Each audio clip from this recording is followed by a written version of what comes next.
Hey everybody, how's it going? So welcome back to the channel. This is a Warp9 wheel assembly. It has the rotor.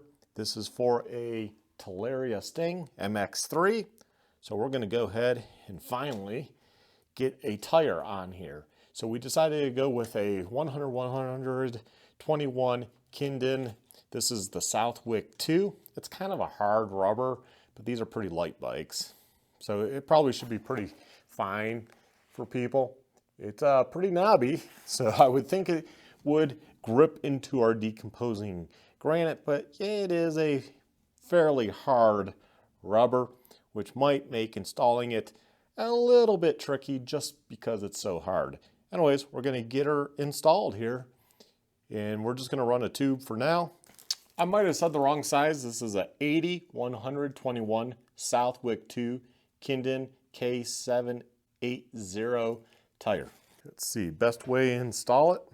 Let's go with the tubeless method, because that's usually the easiest way to install a tire, actually. Those that know me know that I've run tubeless forever, and it's just a good way to install a tire, actually, no matter who it is. One product to get is Murphy tire and tube mounting compound. You can get this like at Advanced Auto, Radius Auto Parts store, or online.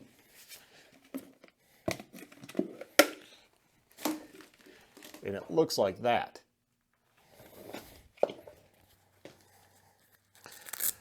And the reason why I'm kind of pointing this out like a beginner, because if you're a motorcycle rider, you might already know about all this stuff. A mountain bike guy coming over to a product like the Talaria, the Rar Mantis, or Surron, they might not know all the tips and tricks to installing a tire, especially a hard compound tire. So first off, you always see if your tire has rotation. It does. This one goes that way, and I'll believe that would be like so. So it's going to roll that way. So yeah, I want this rotor on this side. So I take my tubeless plate. Here, I'll move this out of the way so you can watch. So I take my tubeless plate. So if you don't have a tubeless system, then this way might not be the way you want to do it. I want to take my mounting compound. I'm going to go, oh yeah, get her lubed. Get her all lubed up. Never go in dry. No one likes that. No one likes it to be dry. Neither party. Okay, nice and lubed up. I take this. I am going to squish it. Let's see if I can.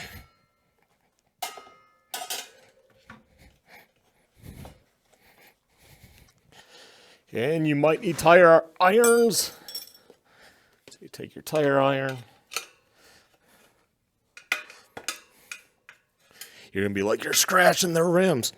Could be. It's a bike. I don't know. I ride dirt bikes. I don't worry about these things.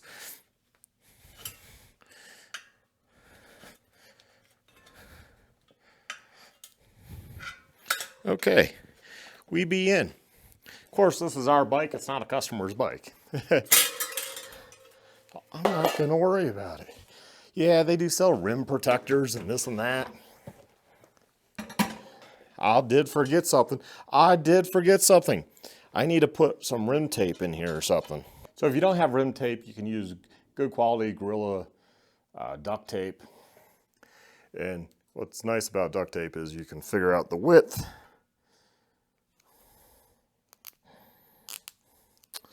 And it will tear straight, and then you can go ahead. Find where you want to start. I'm going to start just past the valve stem hole. And honestly, duct tape works really well. Really, really well.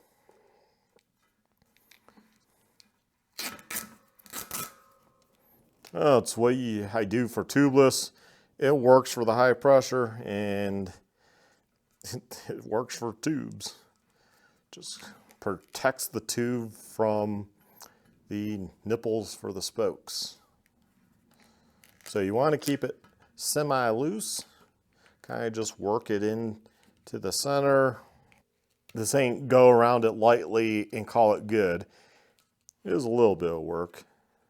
So in that's where a rim strip, I think it's called, would be a little bit quicker, because you would just snap it on and call it good.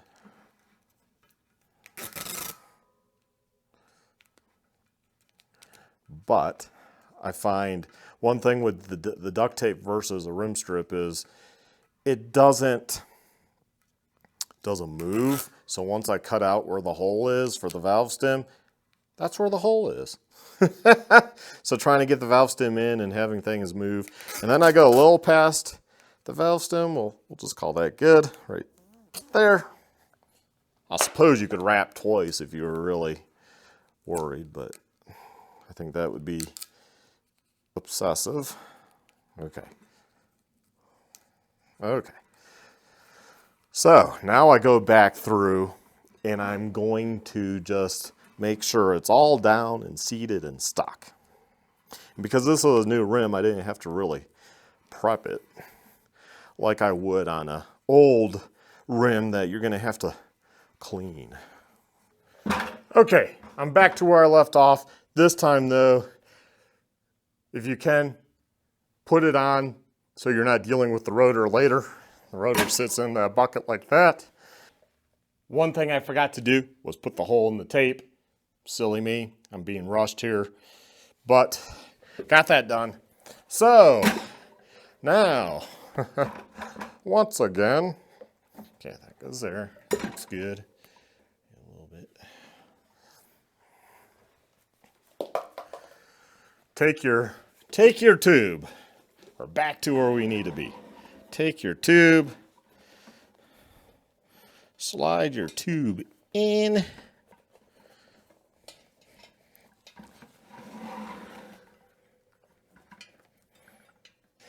Got the valve stem in. Find the nut you removed. Take the nut. Go ahead and, right now you can tighten it down. It will pull the valve stem through and straight. And take the rest of the tube, slide it on in. So now what I'll do, tube is in, I will very carefully go around and start putting this bead on. And that's why it's nice not to have the rotor right here, because I'm not hitting it. And kind of want to start on the opposite end probably of the, usually a rim lock, but in this case, probably the valve stem, because it won't be sucked in that way. This way, when you get started, you want to get this bead down to the drop center. Drop center is in the middle of the rim, as best as possible. That gives you the play to get the tire on.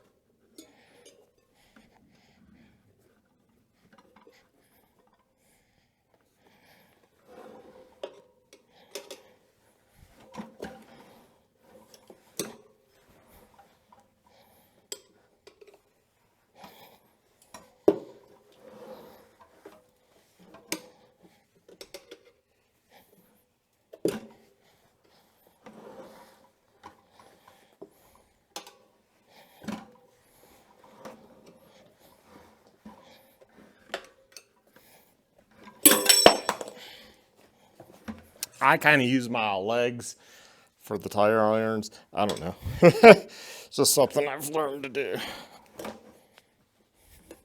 Or if you have more, if you have friends that will help out, do that.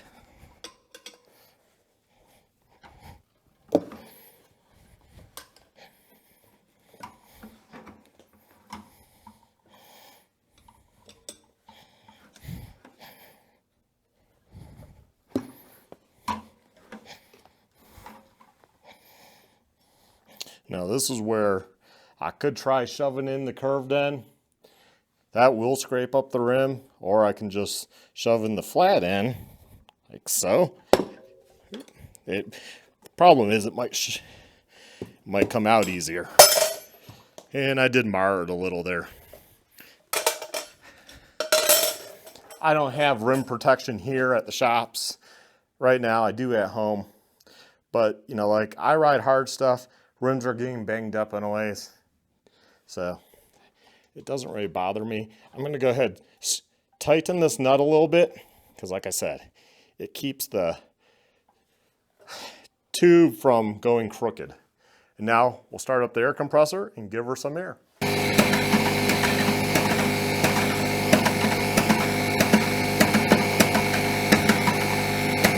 So what you saw me doing, you can bounce the tire on the ground.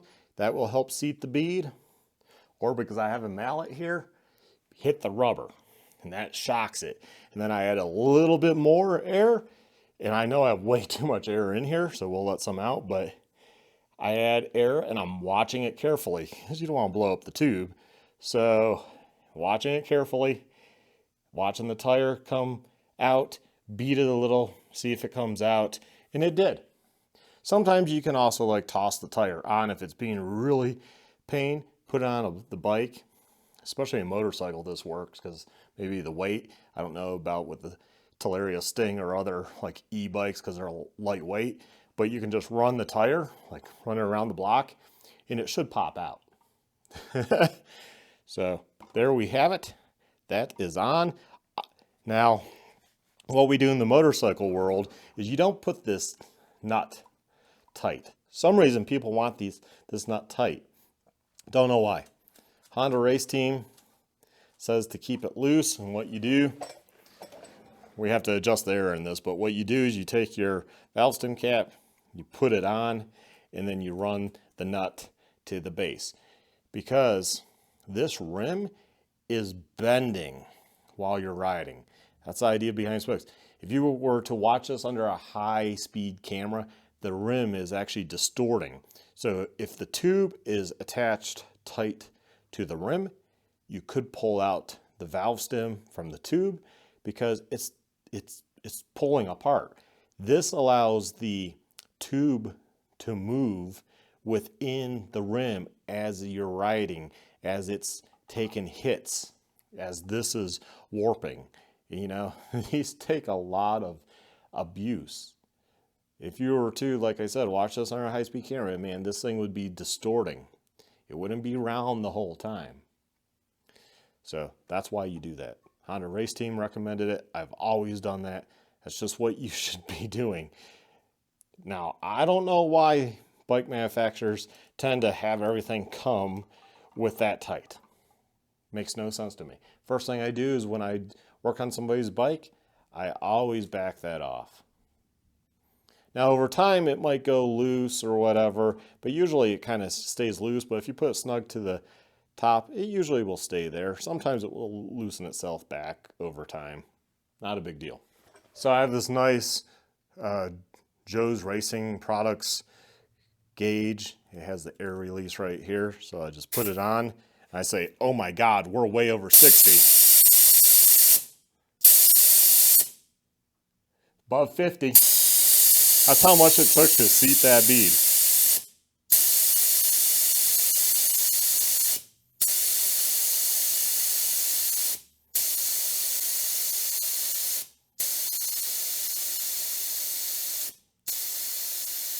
I'm going to go down to 15. Probably could go less because these bikes are so light, but for right now, we'll try it at 15. And if you want to add a rim lock, you're just going to have to buy a rim lock, have a drill bit, and, you know, decide where you want it. A lot of times it's on the opposite side of the valve stem. I've seen them in many places. You can add 2 rim locks. If you did that, I would have the valve stem here. Personally, I would do a rim lock here and here if you did the 2. I don't know. Racers like that. I don't know. The idea behind the rim lock would be then it's not going to come, it's harder for the tire to come off from the rim. If you did get a flat with a tube, nowadays people go with bib mousses and all that stuff.